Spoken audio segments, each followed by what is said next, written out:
In this video, we're going to talk about the second stimulus package for the second video today, and it's for the skinny stimulus package. But before we do, if this is your first time at our channel or you haven't subscribed, click on the subscribe button at the bottom. My name is Travis Sickle, certified financial planner, helping you reach your financial goals.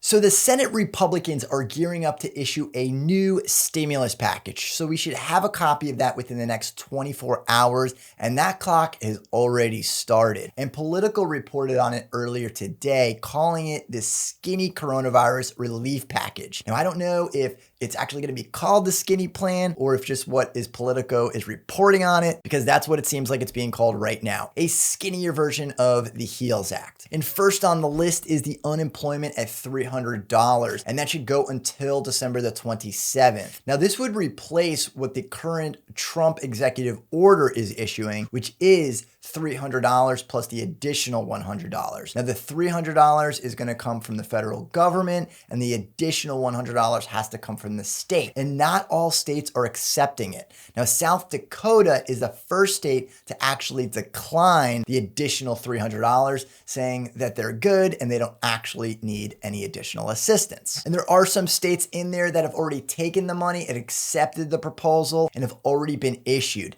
So Arizona started issuing the $300 checks as of yesterday. So the other states are still gearing up to issue the $300. There's a handful of states that are undecided, but that's what's happening right now. And that $300 would replace the existing plan. Now, it's unclear exactly why some of these states would even consider rejecting the $300. It sounds like it's more of an administrative issue and possibly going back to the Republicans arguing that they didn't want to give an additional $1 trillion to state and local funding, because they're also now not required to contribute an additional $100. So really, it would just come down to administrative costs. And in this second stimulus package, we'll also have a second round of the PPP funding, the Paycheck Protection Program. And it will probably be similar to the original PPP second round proposals, with the 50% or more reduction in revenue comparing 2019 to 2020. Next on that list for the skinny coronavirus relief package from Republican senators, or the Senate Republicans, is going to have $10 billion for the USPS, the United States Postal Service. Now, this is in contrast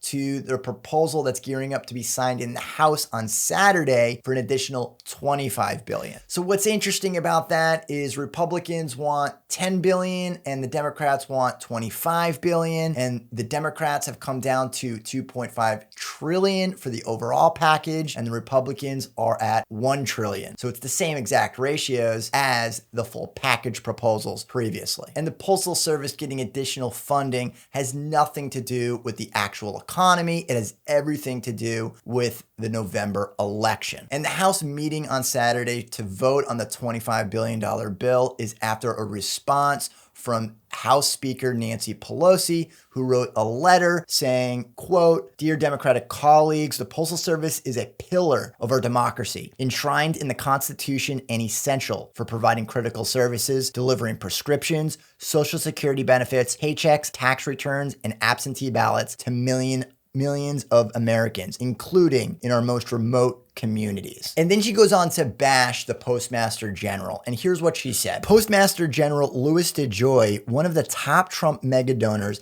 has proven a complicit crony as he continues to push forward sweeping new operational changes that degrade Postal Service, delay the mail, and, according to the Postal Service itself, threaten to deny the ability of eligible Americans to cast their votes through the mail in the upcoming elections in a timely fashion. And House Speaker Pelosi's response and solution to the post office's issues is the Delivering for America's Act, which prohibits the Postal Service from implementing any changes. Now, we talked about on the previous video today on the changes from that bill. It's pretty short, but it basically limits them to make any structural changes to the post office until we're after the election. And in fact, it goes a step further by limiting the post office's ability to change anything until not only after the election, but also after the coronavirus has basically been wiped away. So after reading that letter, I wasn't certain on how the Postmaster General becomes the Postmaster General and when the Postmaster General became the Postmaster General. So if we quickly look it up, we can find that answer. And the Board of Governors announced the selection of Louis DeJoy to serve as the nation's 75th Postmaster General. So apparently we've had 75 now Postmaster Generals in our history. And this is back on May 6th, but it says that the Board of Governors of the United States Postal Service announces its unanimous selection of Louis DeJoy to serve as the 75th Postmaster General of the United States and Chief Executive Officer of the world's largest postal organization. And earlier today, the Postmaster General said that they were going to suspend any changes until after the election. So at this point, I'm not certain that there's any need to move forward with the Delivering for America Act, but who knows? Now, even though it's only $10 billion in additional funding on the Republican side and $25 billion funding on the Democratic side,